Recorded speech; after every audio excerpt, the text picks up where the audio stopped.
I'm the Nostalgia Critic. I remember it so you don't have to.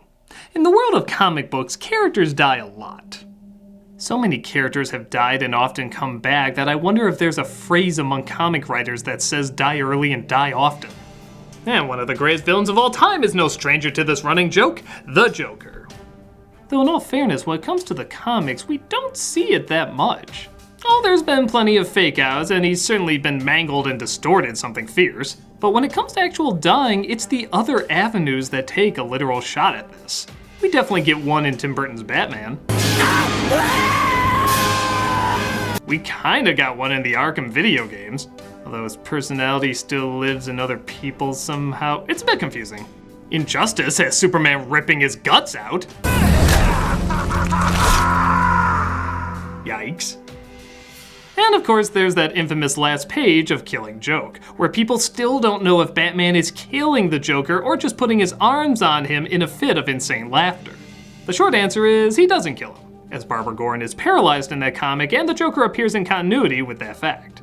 But people still wonder if the intent of the writer was to originally kill him, seeing how it is called The Killing Joke and no main characters die.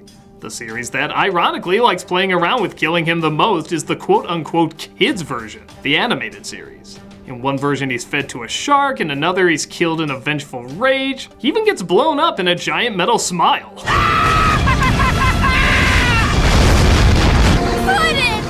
At this point, he probably is. Much like Killing Joke though, he often pops up despite there looking like there's no real chance he could survive. Nevertheless, even with all these deaths, fake outs, or whatever you want to call them, the animated universe had a death scene that many consider on par with The Killing Joke. And that comes from Batman Beyond: The Return of the Joker. After the run of Batman the Animated Series, Warner Brothers launched a spin-off show taking place in the future of Gotham City. Bruce Wayne was now the mentor to another Batman. Or Batboy? Spider-Man.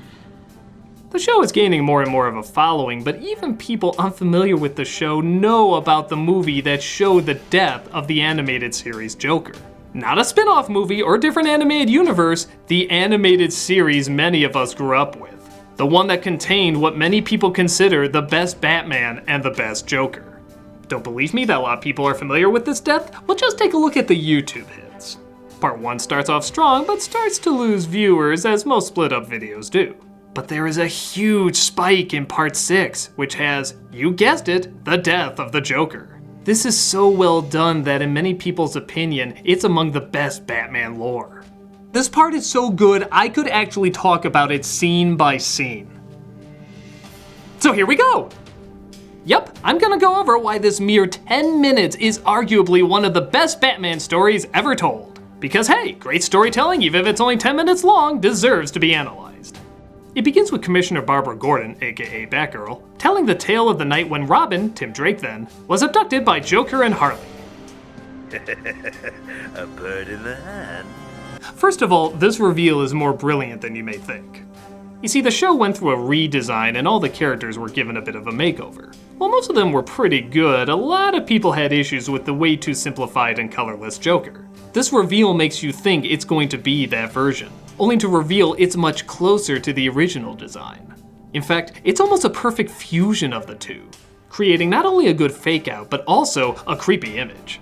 Tim goes missing for 3 weeks as Batman is unable to find him.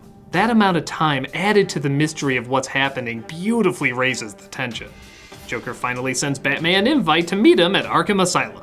He doesn't even open the door. This again visually demonstrates Batman's stress about losing his adopted son, whom he's put in danger.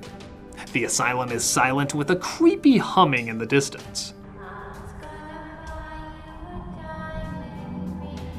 You immediately think this is going to be an eerie, scary battle, especially seeing how the Joker hasn't been visible for 3 weeks. Put in company! But we see it's all part of the Joker's traditional humor, as he acts like him and Harley have been waiting for Batman to join him for dinner. Even the music is more lighthearted. Hello there. Welcome to our happy home. It gives you the impression that maybe this is just another Joker outing and he has Robin over a Shark Tank or something. You know, the usual stuff. But we finally see what he's been up to for 3 weeks. He needed a little molding, of course. What kid doesn't? Say hello, JJ. That look alone is amazing. Even before you fully see him, you start snickering with fear, until he's finally revealed.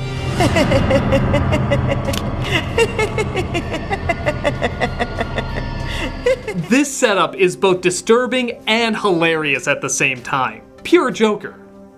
The idea of this mastermind having a son, a mini him running around, is super funny. But when you think about what he had to do to achieve it, 3 weeks of both physical and mental torture to a little boy, it's probably the most unsettling thing the show's ever done. While Batgirl tries to take out Harley and get Robin to safety, leading to probably the funniest line in the film. Sweetie, get Mommy's bazooka. Joker in hiding shows Batman the details of Robin's transformation, showing his torture like a film strip of family movies. Again, always keeping the humor involved, even though it's so uncomfortable.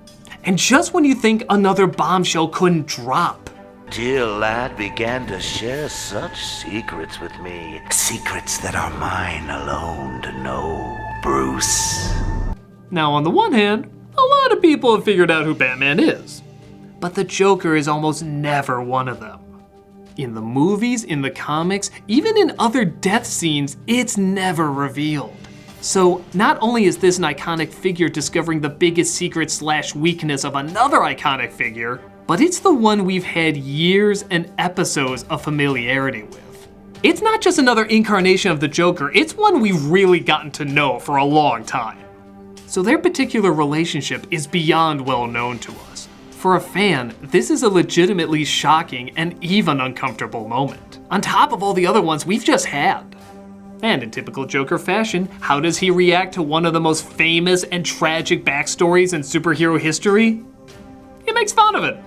Behind all the sturm and batarangs, you're just a little boy in a play suit crying for mommy and daddy. It'd be funny if it weren't so pathetic. Oh, bitch! You're a bitch, Joker! You're a goddamn bitch! Really think about this too. Most villains, upon discovering Batman's identity, would play it up as a big thing, play up the drama and how everything is different now. But the Joker still starts off doing his regular shtick of making jokes, playing pretend, and even keeps calling him Batman. He doesn't want to let on too early because the reveal is just too much fun for him. It's so creepy what a master showman he still is, even with information like this. And you know he's not gonna tell anybody else about it, because the only audience member in all of this, and deserving of the most joy, is of course himself. Batman gets so pissed off that he breaks through the projector booth and actually gets 2 punches in before the glass even touches the floor. It's wonderfully chaotic animation. And again, even knowing his true identity, he still calls him Batman. You've lost, Batman. Robin is mine. Because that's what he's known him as for all these years, and that's how he still sees him. In his final act, he passes the gun to Robin and tells him to kill him. Again, how crazy is that? It's not even the Joker that would kill him off. It would be Batman's son whose mind was destroyed by the Joker. When you really think about it, it's so friggin' twisted.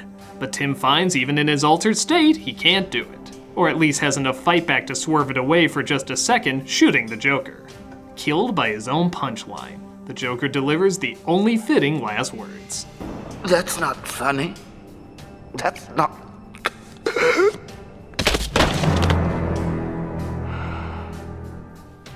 How is this not seen as one of the great Batman stories? I mean, don't get me wrong, the rest of the movie is fine. Through some sort of technobabble, the Joker's consciousness comes back. It's not really his body or a full resurrection, but it allows our younger Batman to take him out, and it's good, it's fine for what it is. It's a decent flick. But this 10 minutes, holy hell is it brilliant. It has humor, it has action, it has drama, it has the psychological intrigue, but without talking about it too much, it's a perfect balance of everything. There's even callbacks to other great deaths. You could argue this steals heavily from when the Joker killed Robin in the comics and even when he paralyzes Batgirl. The idea of getting to Batman through someone else. But while those two certainly were shocking, both of them were older and led their own lives. This was a little kid, Batman's son, still in his care. Putting him through weeks of torture, breaking his mind and body, turning him not only mentally insane, but also resembling Batman's arch nemesis. Good God! That's a lot! And don't get me wrong, in many respects, Killing Joke is a better story with better dialogue, symbolism, backstory, all that good stuff. But in terms of the death of the Joker, it doesn't have the familiarity, continuity, or history established by years of being in one universe. Granted, there's been one major change to the layout, but the Batman comics have gone through tons of changes, making it harder to form a connection like we do with these characters. Now, Killing Joke does a brilliant job with the writing establishing the history. But this one doesn't need to set it up because it's already been established for years. It's an advantage the Killing Joke in no way can overcome. Even the censored version that originally aired on TV is still good. It's not as strong, but it still works. Robin tosses the gun and tries battling the Joker, spilling water and wires all over him, resulting in the Joker tripping and turning on the electricity, killing himself. Some see this as cheap, but it's still Tim fighting back, and let's face it, it's a funny way to die. In a strange way, the Joker would almost be proud that he perishes in the equivalent of slipping on a banana peel. A pretty fitting death for a clown. It's hard to know how many more deaths or fake outs we're gonna get in the future, but needless to say, it's gonna be pretty hard to top this one. In a mere 10 minutes, we've been given a 100% perfect Batman story about the death of the Joker. Not only is there nothing wrong with it, but it delivers everything we would want to see from arguably the best Batman and best Joker we've ever seen battling each other for years. What can I say? It's a masterpiece. Batman and the Joker will always battle in different incarnations, different outfits, and in different stories. But when it comes to which battle ended in the most fitting, familiar, and entertaining way, Return of the Joker delivers the perfect punchline. That's not funny. I'm a nostalgia critic. I remember it so you don't have to.